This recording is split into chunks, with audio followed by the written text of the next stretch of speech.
প্রিয় সহকর্মীবৃন্দ এবং আমার সামনে উপস্থিত যশোর বাগুড়া ঝিনাইদহ কুষ্টিয়া চট্টগ্রাম অত্যাচার নির্যাতনের শিকার হয়েছে।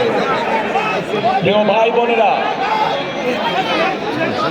1971 সালে এই বাংলাদেশের বীর মুক্তিযোদ্ধারা যুদ্ধ করে জীবন বাজি রেখে লক্ষ শহীদের আত্মত্যাগের বিনিময়ে আমরা স্বাধীনতা অর্জন করেছিলাম।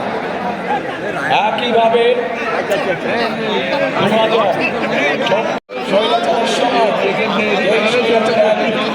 সময় ধরে বাংলাদেশের চেপে বসেছিল। আমরা দেখেছিলাম সেই সময় কিভাবে এই দেশের মাতৃভূমি সম্মানী মানুষদেরকে কথায় কথায় তারা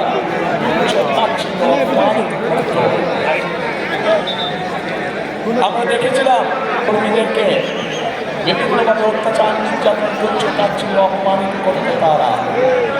প্রিয় ভাই বোনেরা, 2024 সালের 5ই আগস্টের পরে আমরা ধরে নিয়েছিলাম বাংলাদেশের রাজনীতির একটি গুণগত পরিবর্তন।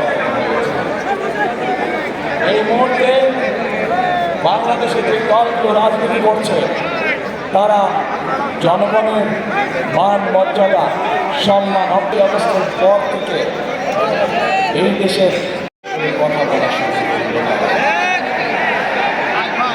একটি রাজনৈতিক দল উঠে পড়ে রাখলো কিভাবে মা বোনদেরকে ঘরের ভিতরে আটকে রাখা যায়। একটি রাজনৈতিক দল বিএনপি যেখানে পরিকল্পনা গ্রহণ করেছে যে বাংলাদেশকে যদি সামনের দিকে বাড়াতে হয়, বাংলাদেশকে যদি সামনের দিকে নিয়ে যেতে হয়, তাহলে সমগ্র জনগোষ্ঠীর এই যে অর্ধেক নারী সমাজ তাদেরকে কখনো পেছনে রেখে সামনে আগানো সম্ভব না। কারণ আমরা বিশ্বাস করি দেশকে পুনর্গঠন করতে হলে, দেশকে গড়ে তুলতে হলে নারী পুরুষ সকলকে একসাথে কাঁধে কাঁধ মিলিয়ে কাজ করতে হবে। কিছু আশা করতে পারে,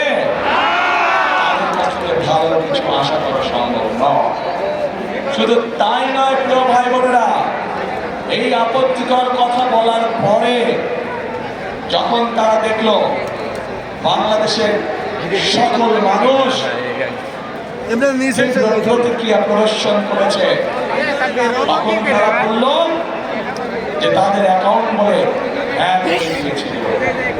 কিন্তু আমরা দেখেছি বিশেষজ্ঞরা বলছে এইটা সম্পূর্ণ মিথ্যে কথা, অ্যাকাউন্ট হ্যাক হতে পারে না। কারণ সেই বক্তব্য দেওয়ার পরেও তারা আরো অনেক বক্তব্য দিয়েছে অ্যাকাউন্ট হ্যাক হয়নি।